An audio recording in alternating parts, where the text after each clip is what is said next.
बाजार आज और कल में आपका स्वागत है। इस शो में हम आपको बताते हैं बाजार में आज का पूरा एक्शन, साथ ही कल के लिए स्ट्रैटेजी और शेयरों में कमाई के शानदार मौके भी हम आपके सामने रखते हैं। नमस्कार, आपके साथ मैं हूं नेहा आनंद और मेरे साथ कल के लिए आपकी तैयारी कराने के लिए जुड़ रहे एक बहुत ही खास मेहमान। हमारे साथ होंगे प्रॉफिट मार्ट सिक्योरिटीज के अविनाश गोराक्षकर जी, साथ ही मेरी पूरी रिसर्च टीम मेरा साथ देने के लिए तैयार है। देवांशी से जानेंगे कैसा रहा आज के बाजार का हाल और कैसे रहेंगे हिंडाल्को के नतीजे। वरुण बताएंगे ओएनजीसी और कोल इंडिया के नतीजे का अनुमान और कुशल से हम जानेंगे कि हीरो मोटोकॉर्प ग्रासिम में सितंबर तिमाही के नतीजों का प्रीव्यू। लेकिन सबसे पहले देख लेते हैं कि आज बाजार में किस तरह का कारोबार देखने को मिला।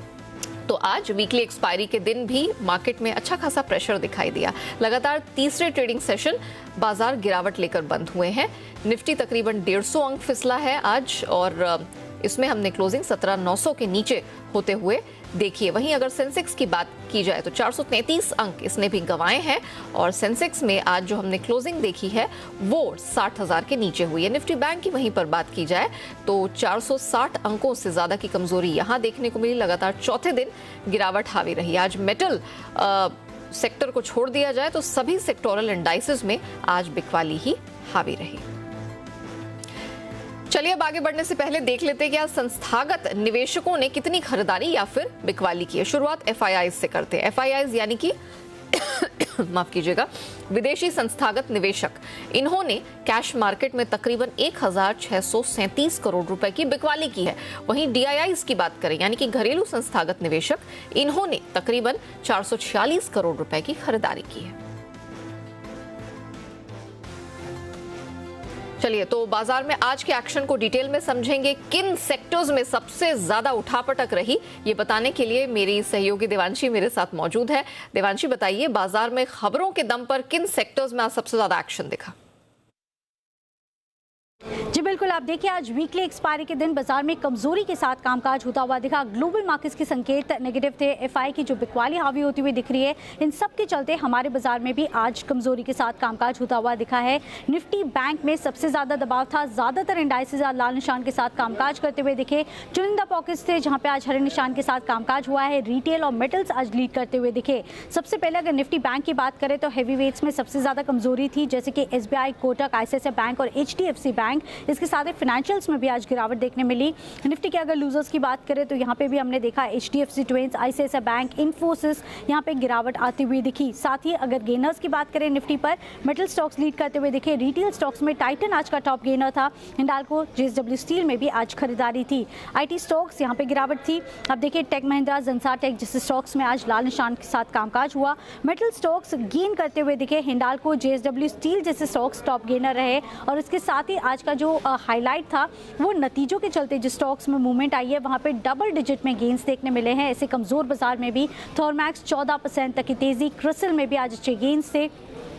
इसके साथ ही पिडिलाइट अब देखिए 6% तक की तेजी, नारायणा रुद्रालय, संसेरा इंजीनियरिंग, इन सब के नतीजे अच्छे आए और उसके बाद अच्छे गेन्स देखने मिले थे। नाइका कल की दमदार लिस्टिंग के बाद आज हल्की से मुनाफा वसूली आती हुई दिखी और इसके साथ ही अगर कुछ चुनिंदा लूजर्स की बात करें मिड कैप स्टॉक्स में लॉरस लैब, भारत फोर्ज, एसएचकेलकर, बालकृष्ण इंडस्ट्रीज थे जहां पे आज गिरावट के साथ कामकाज हुआ है। इन ऑल आज बाजार में काफी कमजोरी के साथ काम हुआ है। शुक्रिया देवांशी, हमारे साथ पूरा खाका आज बाजार के एक्शन का रखने के लिए। चलिए अब हमारे जो खास मेहमान हैं उनका रुख करते हैं। हमारे साथ प्रॉफिट मार्ट सिक्योरिटीज के अविनाश गोराक्षकर जी हैं। अविनाश जी, इससे पहले मैं आपसे कल के बाजार के बारे में आकलन लूं। मुझे बताइए, जो दिग्गज टाटा स्टील ने अपने तिमाही नतीजे पेश किए, मैं उस पर आपका एक चेक लेना चाहूंगी। हमने देखा कि मुनाफे के फ्रंट पर या आय के फ्रंट पर या मार्जिन के फ्रंट पर बढ़ोतरी तो डेफिनेटली देखने को मिली है, लेकिन जो जी बिजनेस का अनुमान था, खासतौर से अगर हम मुनाफे की बात करें या एबिटा मार्जिन की बात करें, तो वो कुछ अनुमान से कम रहा है। इन सब के मद्देनजर मैं आपसे जानना चाहूंगी कि अब आपका व्यू क्या बन रहा है इस स्टॉक में, गिवन द फैक्ट कि इसने अच्छी खासी तेजी इस साल और पिछले एक साल में कमाकर दी है अपने निवेशकों को। यहाँ मुझे लग रहा है कि नंबर्स इन लाइन है। मेरे ख्याल से मार्जिन्स में थोड़ा बहुत कंप्रेशन देखने को मिला है, लेकिन मेरे अनुमान से हमको लग रहा है कि जो आगे का जो ग्रोथ मोमेंटम रहेगा स्पेशली थर्ड क्वार्टर में, वो मेरे ख्याल से मार्केट्स क्लोजली वॉच करने की कोशिश करेगा। हमारा मानना है कि वॉल्यूम ग्रोथ यूरोप से और डोमेस्टिक मार्केट से काफी अच्छी रहने की पॉसिबिलिटी है। अभी भी स्टील के प्राइसेस काफी ऊपरी लेवल पे है और आयरन और जो ये कैप्टिवली कंज्यूम करते हैं, इनके लिए इंटीग्रेटेड ऑपरेशंस है, तो इनके लिए ऑब्वियसली मार्जिन्स में डेफिनिटली ज़्यादा बेनिफिट होगा। ओवरऑल कल नंबर्स को देखते हुए थोड़ा बहुत स्टॉक कंसोलिडेट या थोड़ा बहुत मुनाफा वसूली देख सकता है, क्योंकि ये नंबर्स काफ़ी लोग एक्सपेक्ट कर रहे थे। आने वाला जो क्वार्टर रहेगा, तीसरा क्वार्टर, मैनेजमेंट की जो कमेंट्री रहेगी, प्राइस आउटलुक, वॉल्यूम आउटलुक पे जो मैनेजमेंट कहेगा, वो मेरे ख्याल से काफ़ी इंपॉर्टेंट रहेगा। बट नेट नंबर्स डेफिनिटली बेहद सैटिस्फैक्टरी है और इसमें कोई डाउट नहीं कि स्टील की जो साइकिल है, वो कम से कम और 2-3 क्वार्टर्स के लिए चलेगी। तो ये मेरे ख्याल से मार्केट्स ऑब्जर्व करेगा, बट नेट स्टॉक में थोड़ी-सी हल्का मुनाफा वसूली आ सकती है, ये डेफिनिटली ध्यान में रखें। चलिए ये तो बात हो गई टाटा स्टील की, जिसने अपने तिमाही नतीजे पेश किए। लेकिन अविनाश जी बताइए, कल के बाजार में क्या उम्मीद की जाए, और साथ ही आप अपनी जो पोजिशनल ट्रेडिंग कॉल है वो भी जरा हमारे दर्शकों के साथ साझा कीजिए। देखिए, मुझे लग रहा है कि कल के बाजार में थोड़ा-सा एक स्लाइट पिकअप देखने की पॉसिबिलिटी है, क्योंकि आज तो वीकली एक्सपायरी थी, तो काफ़ी सेल ऑफ आपको देखने को मिला एक्सपायरी के कारण भी। मुझे लग रहा है कि निवेशकों को प्राइवेट बैंक्स, मीडिया, जो मैन्युफैक्चरिंग सेक्टर्स है, वहाँ पे फोकस करना चाहिए। मार्केट्स काफ़ी सिग्निफिकेंटली गिरे हैं, तो कहीं न कहीं वैल्यू बाइंग ज़रूर आएगी। और हमारा जो वीकली पिक है, जो 8 से 10 दिन का पिक है, वो रहेगा ज़ी एंटरटेनमेंट पे। ज़ी एंटरटेनमेंट में नंबर्स उम्मीद से काफ़ी बेहतर आ गए हैं। सबसे बड़ी बात, कंपनी ने not only top line but profit margins बढ़ाए। इनफैक्ट एबिटा मार्जिन 20% हो गया, जो पिछले बार 17% था। तो ये नंबर्स डेफिनेटली मार्केट्स को पसंद होने वाले जैसे है। आज स्टॉक ने थोड़ी बहुत कमजोरी जरूर दिखाई थी मार्केट सेंटिमेंट के कारण, लेकिन डेफिनेटली हमको लग रहा है कि 8 से 10 दिन में ये 330-35 तक आराम से जा सकता है। आगे और भी इन्वेस्टमेंट बाइंग आएगी जब काफी रिसर्च रिपोर्ट्स कल रिलीज होंगे। तो मेरे अनुमान से ये डेफिनेटली इन्वेस्टर्स को मिस नहीं करना चाहिए। एक 8 से 10 दिन के पिक के लिए 333 का टारगेट प्राइस लेके इसको खरीदना चाहिए। चलिए, तो ज़ील पर है अविनाश जी का भरोसा, लेकिन नतीजों का मौसम है और हम बहुत सारे बड़ी कंपनियों के तिमाही नतीजे आते हुए कल भी देखने वाले हैं। उन्हीं में से एक है ओएनजीसी, जो सितंबर तिमाही के नतीजे कल बाजार में पेश करेगी। तो कैसे रह सकते हैं ये नंबर्स, इस पर बात करने के लिए मेरे सहयोगी वरुण मेरे साथ जुड़ चुके हैं। वरुण, जरा बताइए बाजार की क्या उम्मीदें हैं ओएनजीसी की अर्निंग्स रिपोर्ट से? देखिए, ओएनजीसी के नतीजों में आपको बेहतरीन ग्रोथ देखने मिलेगी। जाहिर सी बात है, कच्चे तेल के दाम जिस तरह से बढ़े हैं उसका फ़ायदा ओएनजीसी को मिलेगा, और इसके लिए जो नेट रियलाइजेशंस है उसमें करीब 10 से 12% के आसपास का बढ़त का अनुमान जो है वो लगाया जा रहा है। नो डाउट जो ऑयल की सेल्स है वो थोड़ी ठीक ठाक रहने वाली है, लेकिन गैस की जो सेल्स है उसमें अच्छी खासी बढ़ोतरी होगी। करीब 10 से 12% के आसपास की बढ़ोतरी जो है वो गैस के सेल्स में भी होगी, और इसका एक बहुत बड़ा फ़ायदा जो है वो ओएनजीसी को मिलने वाला है। रेवेन्यूज़ जो है वो करीब 9.25% बढ़ेंगे, 25,000 करोड़ के ऊपर ले जा सकते हैं। एबिटा 8% बढ़ेगा। एबिटा मार्जिन जो है वो फ्लैट रह सकता है या फिर थोड़ी कमी वहाँ आने वाली है। 52.8% से गिर के करीब 52.2% के आसपास आएंगे। ओवरऑल ऑपरेशनल खर्चे जो है वो बढ़ेंगे, उसका इम्पैक्ट कहीं ना कहीं कंपनी के मार्जिन्स पे आपको देखने मिलेगा। मुनाफे में अच्छी खासी बढ़ोतरी होगी, करीब 34% के आसपास की 4,335 करोड़ से बढ़ के करीब 5,820 करोड़ के आसपास ये आ सकता है। यानी कि ग्रोथ अच्छी रहेगी ओएनजीसी के नंबर्स में, लेकिन ओवरऑल जो मार्जिन्स है थोड़े प्रेशर में रहेंगे। कच्चे तेल के दाम बढ़ने के चलते नेट रियलाइजेशन जो है उसमें थोड़ा बहुत सुधार हो सकता है। वरुण, आपने तो ओएनजीसी के बारे में बता दिया, जहां पर अच्छी ग्रोथ की उम्मीद है, मार्जिन्स थोड़े से यहां पर लड़खड़ा सकते हैं। लेकिन एनर्जी स्पेस की एक और बड़ी कंपनी है, वो है कोल इंडिया, जो सितंबर तिमाही के नतीजे पेश करने वाली। तो जरा वरुण उसके बारे में भी बता दीजिए कि उसके तिमाही नंबर से क्या उम्मीदें हैं। देखिए, कोल इंडिया के नतीजे ठीक ठाक रहेंगे। नो डाउट हाल ही में आपने सुना था कि कोयले की काफ़ी शॉर्टेज हो गई थी और पावर कंपनीज ने काफ़ी ऊंचे दाम पे कोयला खरीदा है, लेकिन इन सब का इम्पैक्ट जो है वो आने वाले क्वार्टर्स में देखने मिलेगा। इस क्वार्टर में जो होगा वो मैं आपको बताता हूँ। दरअसल इस क्वार्टर में अगर आप देखेंगे तो ओवरऑल मॉनसून के चलते कहीं ना कहीं कोयले का जो ऑफटेक रहता है वो थोड़ा धीमा पड़ जाता है। जो ओवरऑल ऑपरेशनल कॉस्ट रहते हैं वो थोड़े बहुत बढ़ जाते हैं। इसके लिए कोई बहुत बड़ी ग्रोथ का अनुमान नहीं लगाया जा रहा है। रेवेन्यूज़ जो है उसमें करीब 14% के आसपास की बढ़ोतरी होगी। एबिटा जो है वो करीब 20% बढ़ेगा, और एबिटा मार्जिन्स में भी अच्छी खासी बढ़ोतरी होगी। 18.8% से बढ़ के 19.8% के आसपास आएंगी, यानी करीब 1% के आसपास की बढ़ोतरी होगी। जो ई ऑक्शन के जरिए कंपनी कोयला बेचती है उसमें अच्छा खासा इजाफा हो रहा है, तो उसका काफ़ी हद तक फ़ायदा कंपनी को मिलेगा, और वहाँ पे जो रियलाइजेशन रहते हैं वो काफ़ी ज़्यादा रहते हैं। तो कहीं ना कहीं यहाँ से सपोर्ट कंपनी के एबिटा को मिलेगा, और एबिटा मार्जिन्स इसके लिए बढ़ते हुए नजर आएंगे। मुनाफा जो है 9% के आसपास बढ़ेगा। 2950 करोड़ से बढ़ के ये करीब 3226 करोड़ के आसपास आने का अनुमान है। तो नतीजे ठीक ठाक रहेंगे, कोई बहुत बड़े बम्पर नतीजे नहीं देखने मिलेंगे। नो डाउट कोयले के शॉर्टेज का जो पूरा इशू हुआ था उसका इम्पैक्ट आपको आने वाले क्वार्टर्स में देखने मिलेगा। इस क्वार्टर में नतीजे जो है वो ठीक ठाक रहने वाले हैं। चलिए वरुण, बहुत शुक्रिया आपका। ओएनजीसी और कोल इंडिया के जो तिमाही नतीजे कल पेश होने वाले हैं उसका प्रीव्यू हमारे दर्शकों के सामने रखने के लिए। इससे पहले कि हम आगे बढ़ें, अविनाश जी से समझ लेते हैं कि कल इन दोनों स्टॉक्स में नतीजे आने से पहले क्या तैयारियां की जा सकती हैं। अविनाश जी, सबसे पहले तो ओएनजीसी के बारे में बता दीजिए। अच्छे ग्रोथ की उम्मीद वहां लगाई जा रही है, मार्जिन थोड़ा लड़खड़ा सकता है। आज इसकी क्लोजिंग नीचे हुई है, 0.25% नीचे। तो कल के बाजार में आप हमारे दर्शकों को क्या सलाह देंगे? नहीं, मुझे लग रहा है कि देखिए नंबर्स तो काफी स्ट्रांग आएंगे और जिस प्रकार का क्रूड का भाव बढ़ा है और मेरे ख्याल से अभी भी जो हेडविंड्स है वो काफी पॉजिटिव है इनफैक्ट क्रूड के कीमते के लिए बढ़ने के लिए, तो इसका डायरेक्ट इम्पैक्ट ओएनजीसी को आएगा। मेरे ख्याल से जिनके पास है वो होल्ड करे।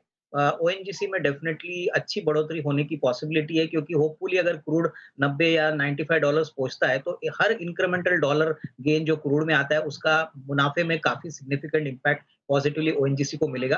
तो मेरे ख्याल से जिनके पास है वो होल्ड करें और जो फ्रेश निवेश करना चाहते हैं वो मेरे ख्याल से 150 और 155 का जो रेंज है उसमें जरूर निवेश करें। हमको लग रहा है कि आने वाले 3 से 6 महीने में अच्छी तेजी यहाँ पे और भी दिख सकती है। क्या इतना ही कन्विक्शन आपका कोल इंडिया को लेकर भी है? क्योंकि यहाँ पर भी चाहे आय देखी जाए या एबिटा मार्जिन, सब में कुछ बढ़ोतरी की ही उम्मीद है। तो यहाँ पर आप क्या सलाह देंगे? मुझे लग रहा है कि नेहा, कोल इंडिया की अगर हम बात करें तो सबसे बड़ा जो ट्रिगर मार्केट वेट करेगा कल मैनेजमेंट की कमेंट्री में कि प्राइस हाइक कभी होने वाला है। पिछले बार मैनेजमेंट ने कहा था कि वो 8 से 10% का प्राइस राइज करना चाहते हैं और वो जरूर करेंगे, लेकिन अभी तक ऐसा कोई डिसीजन लिया नहीं है। प्राइस हाइक स्टॉक के लिए एक बहुत बड़ा ट्रिगर साबित हो सकता है क्योंकि नॉर्मली कोल इंडिया एक ऐसा शेयर है जो डिविडेंड यील्ड के लिए ज्यादातर इन्वेस्टर्स ऑप्ट करते हैं। तो यहाँ पे पहली बार वॉल्यूम ग्रोथ अच्छा है, प्रॉफिटेबिलिटी अच्छी है, कोल का इंटरनेशनल शॉर्टेज है, तो कहीं ना कहीं मुझे लग रहा है कि इस स्टॉक में भी एक अच्छा पॉजिटिव रुझान रहेगा रिजल्ट्स के बाद। लेकिन management commentary will be more important क्योंकि प्राइस हाइक अगर आता नहीं है तो मार्केट्स इस पॉइंट पे के कारण थोड़ा सा स्टॉक नरम हो सकता है। तो इसमें मेरे ख्याल से it is better to wait. कल कॉन कॉल है, कॉन कॉल के बाद आपको थोड़ा सा और अंदाजा आएगा कि इस बारे में कंपनी क्या सोच रही है। बिल्कुल। चलिए अब यहाँ से आगे बढ़ते हैं और सितंबर तिमाही में हीरो मोटोकॉर्प जो अपने नतीजे पेश करने वाला है उससे बाजार की क्या उम्मीदें लगी हुई हैं, इस पर बात करने के लिए मेरे सहयोगी कुशल जुड़ चुके हैं। कुशल, जरा बताइए कल जो हीरो मोटोकॉर्प के तिमाही नतीजे आएंगे, किस प्रकार के नंबर्स की उम्मीद की जाए? जी, तो हीरो मोटोकॉर्प के नंबर्स कल के सत्र में आते हुए दिखेंगे और इससे कमज़ोर नतीजों की एक्सपेक्टेशंस लगाई जा रही है क्योंकि स्पेसिफिकली अगर आप देखें तो कंपनी की जो ओवरऑल वॉल्यूम्स है वहाँ पर इस तिमाही में करीबन 21% की गिरावट की एक्सपेक्टेशंस है, जिससे कंपनी की आय पर लगभग 16% की गिरावट हम एक्सपेक्ट करके चल रहे हैं और 7,900 करोड़ रुपये की आय जो है कंपनी दर्ज करती हुई नज़र आ सकती है। पर डेफिनेटली जिस तरह से कच्चे माल की कीमतें में बढ़त हमें देखने को मिली है और कहीं ना कहीं जो ऑपरेशनल इनएफिशिएंसी होती हुई दिखी है थोड़ी सी, उसका क्लियर कट इम्पैक्ट आपको कंपनी के मार्जिन्स पर आता हुआ नजर आ सकता है। और हम इस बार अनुमान करके चल रहे हैं मार्जिन्स 13.7% के मुकाबले 11.9% के मार्जिन्स कंपनी दर्ज करती हुई नजर आ सकती है और इवेंचुअल इम्पैक्ट कंपनी के मुनाफे पर आता हुआ दिखेगा। 28% का कट यहाँ पर कंपनी के मुनाफे पर आ सकता है और 685 करोड़ की जो मुनाफे का आंकड़ा है वो कंपनी दर्ज करती हुई दिख सकती है। बट डेफिनेटली कंपनी का ईवी को लेकर क्या प्लान है और साथ ही जो मार्जिन्स अभी गिरते हुए नजर आ सकते हैं उसको आगे चलकर मार्जिन्स कितने बढ़ते हुए दिखेंगे या फिर किस तरह की कमेंट्री जो है कंपनी मार्जिन अपने रिटेन करने में लगाती है, इस पर हमारा फोकस जो है लगातार बना रहेगा। ओके, चलिए शुक्रिया कुशल हमारे साथ जुड़ने के लिए, हीरो मोटोकॉर्प का प्रीव्यू रखने के लिए। अविनाश जी, आप क्या सलाह देंगे हीरो मोटोकॉर्प में? अगर खराब नतीजे आते हुए दिख रहे हैं तो कल वर्ड ऑफ कॉशन क्या होगा हमारे दर्शकों के लिए? नहीं, मेरे ख्याल से I think Neha, hero MotoCorp के नतीजे के पहले तो बिल्कुल खरीदिए नहीं क्योंकि नंबर्स खराब आने की उम्मीद है। प्लस जिस प्रकार का मार्जिन प्रेशर कंपनी दिखाएगी क्योंकि स्टील की कीमतें काफी सिग्निफिकेंटली बढ़ी है, तो कंपनी मार्जिन प्रेशर को कैसे टैकल करती है वो मेरे ख्याल से सबसे बड़ा चिंता का विषय है। दूसरी बात, वॉल्यूम ग्रोथ जब तक कम से कम 8 से 10% नहीं होता तब तक मार्केट्स इस स्टॉक को सिर्फ एक वैल्यू स्टॉक और ग्रोथ स्टॉक के पॉइंट ऑफ व्यू से नहीं देखेगी। तो मेरे ख्याल से पोस्ट रिजल्ट्स जो मैनेजमेंट की कमेंट्री आएगी, कॉस्ट के ऊपर मैनेजमेंट की क्या स्ट्रेटेजी है, वॉल्यूम ग्रोथ कितना आएगा आने वाले क्वार्टर में, क्योंकि थर्ड क्वार्टर दिवाली और दशहरा का क्वार्टर है, तो इसमें उम्मीद है कि नंबर्स Q2 के हिसाब से काफी अच्छे आएंगे। तो मेरे ख्याल से वेट एंड वॉच करिए और कल नतीजे के बाद ही मेरे ख्याल से एक फ्रेश रिव्यू हम ले सकते हैं। ओके, मेटल क्षेत्र की हिंडाल्को अपने नतीजे कल पेश करने वाली है। देवांशी हमारे साथ जुड़ गई हैं बताने के लिए कि कल जब नंबर्स पेश किए जाएंगे तो किस तरह के नतीजे बिजनेस फ्रंट पर देखने को मिल सकते हैं। Devanshi, over to you. जी बिल्कुल, आप देखिए हिंडाल्को से इस तिमाही में काफ़ी पॉजिटिव नतीजों का अनुमान किया जा रहा है। हालांकि मार्जिन पर थोड़ा सा इम्पैक्ट आता हुआ दिख सकता है, लेकिन इन ऑल अगर आप देखें तो नतीजे अच्छे रहेंगे। कुल मिला के इनकी जो आय है वो करीब 45% से लेकर 47% बढ़ती हुई दिखेगी। कामकाजी मुनाफा करीब 40% बढ़ सकता है। मार्जिन पर हल्का से दबाव होने की आशंका है, 16% से घटकर 15% रह सकते हैं। और जो मुनाफा है वहाँ पर भी आपको करीब 65% से लेकर 70% तक का जंप देखने मिलेगा। अब देखिए इस बार जो ऑटोमोटिव सेगमेंट है वहाँ पे थोड़ा सा दबाव आता हुआ दिखा, लेकिन इसके बावजूद इनके जो कैन सेगमेंट का प्रदर्शन है वो काफ़ी मजबूत था। प्राइजेस में बढ़ोतरी होती हुई दिखी थी, इसका इम्पैक्ट आपको देखने मिलेगा। दूसरी तरफ जो हेजिंग पॉलिसी है उसके चलते एल्यूमिनियम सेगमेंट पर आपको थोड़ा सा इम्पैक्ट आता हुआ दिखेगा और इसी के चलते मार्जिन हल्के से दबाव में आते हुए दिखेंगे। और आखिर में आप देखिए जो उत्पादन लागत की जो बढ़त होती हुई दिखी है इसके चलते भी मार्जिन थोड़े से प्रेशर में आ सकते हैं। लेकिन इन ऑल अगर आप देखें तो नतीजे बेहतर रह सकते हैं। अच्छे गेन्स आपको टॉप लाइन और बॉटम लाइन में इस बार देखने मिल सकते हैं। चलिए, तो कुछ अच्छे नतीजों की उम्मीद है हिंडाल्को से। अविनाश जी बताइए, हिंडाल्को पर आपकी क्या राय बन रही है? आई थिंक हिंडाल्को पे जैसे देवांशी ने कहा कि नंबर्स बहुत ही स्ट्रांग आएंगे और इसका एक कारण है कि ग्लोबली एल्यूमिनियम के प्राइसेस और एल्यूमिना के प्राइसेस रिकॉर्ड लेवल्स पे अभी चल रहे हैं और अनुमान है कि तीसरी तिमाही भी कंपनी के लिए बहुत बेहतरीन रहेगी। इनफैक्ट हिंडाल्को कंट्री का सबसे लो कॉस्ट एल्यूमिनियम प्रोड्यूसर है, in fact globally low cost producer है, तो इसको डेफिनेटली काफी सिग्निफिकेंट मार्जिन एक्सपेंशन आने वाले क्वार्टर्स में देखने को मिलेगा। और जिस प्रकार से वॉल्यूम ग्रोथ का आंकड़ा बढ़ रहा है, हमको लग रहा है कि इस स्टॉक में अगर रिजल्ट्स के बाद कल कोई नॉर्मल प्रॉफिट बुकिंग आती है तो एक खरीदने का मौका समझना चाहिए। हमको लग रहा है कि मेटल स्पेस में हिंडाल्को अच्छा रिवॉर्ड इवन करंट लेवल से दे सकता है। बिल्कुल। चलिए, इसी के साथ अब ग्रासिम के बारे में भी बात कर लेते हैं और ग्रासिम भी सितंबर तिमाही के नतीजे पेश करने वाली है। कुशल मेरे साथ जुड़ चुके हैं इस पर बात करने के लिए। कुशल, जरा बताइए कि इसकी अर्निंग्स रिपोर्ट से क्या उम्मीदें लगाई जाए? जी, तो ग्रासिम के नंबर्स कल के सत्र में आते हुए नजर आएंगे और दमदार नतीजों की एक्सपेक्टेशंस है, जिसमें सबसे पहले अगर आप आय की तरफ नजर डालें तो करीब 33% बढ़कर 4,570 करोड़ के करीबन कंपनी आय दर्ज कर सकती है, क्योंकि यहाँ पर जो VSM वॉल्यूम है वो 27% तिमाही आधार पर बढ़ती हुई दिखी है और 12% सालाना आधार पर यहाँ पर बढ़ने का हम अनुमान लगाकर चल रहे हैं। साथ ही जो केमिकल कारोबार है उसमें की जो वॉल्यूम है वो भी 6% सालाना आधार पर बढ़ती हुई दिख सकती है, तो उसके कारण कंपनी की आय में दमदार तेजी हम एक्सपेक्ट करके चल रहे हैं। यही नहीं, कंपनी की जो मार्जिन है 11.5% पिछले साल थी इसी तिमाही में और इस बारी हम एक्सपेक्ट कर रहे हैं कि 19% की मार्जिन कंपनी दर्ज कर सकती है। और साथ ही कंपनी का मुनाफा यहाँ पर भी नजर देखिए तो 360 करोड़ के मुकाबले 970 करोड़ का मुनाफा कंपनी दर्ज करती हुई दिख सकती है। बट डेफिनेटली किस तरह से कीमतें आगे चलकर कंपनी बढ़ाती हुई नजर आएगी या उस पर क्या प्राइस रिएक्शन आएगा, ये जानना हमारे लिए काफ़ी ज़रूरी हो जाता है कंपनी की कॉमेंट्री में, तो इस पर हमारी नज़र जो है बनी रहेगी। शुक्रिया कुशल उस ग्रासिम के नतीजों के प्रीव्यू के लिए। अविनाश जी, ग्रासिम पर आपकी क्या सलाह होगी कल जब मार्केट खुलते हैं, क्योंकि आज ये स्टॉक नीचे बंद हुआ है, तो हमारे जो दर्शक हैं वो क्या रणनीति अपना सकते हैं? मुझे लग रहा है कि देखिए ग्रासिम में अगर कोई हाई रिस्क इन्वेस्टर है या ट्रेडर है तो डेफिनेटली रिजल्ट्स के पहले भी ये स्टॉक ले सकते हैं, क्योंकि जैसे कुशल ने कहा कि इस बार केमिकल और VSF बिजनेस दोनों में बहुत अच्छी तेजी देखने को मिली है। वॉल्यूम ग्रोथ भी अच्छा है, मार्जिन्स भी अच्छे हैं और कंपनी का मुनाफा बहुत ही सिग्निफिकेंटली बढ़ने की अपेक्षा है। सबसे बड़ी बात, VSF के प्राइसेस हमको लग रहा है कि आने वाले दिनों में और भी बढ़ेंगे और प्राइस इंक्रीज अगर आता है तो इसका पॉजिटिव इम्पैक्ट कंपनी के तीसरे तिमाही और चौथे तिमाही में प्ले आउट होगा।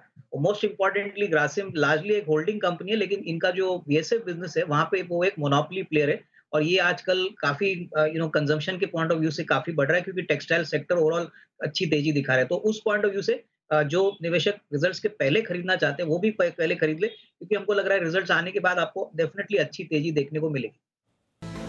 स्वागत है आपका एक बार फिर से। अब वक्त है वायदा बाजार में ऑप्शंस की किस रणनीति से कल आपको कमाई के मौके मिलेंगे ये बताने का।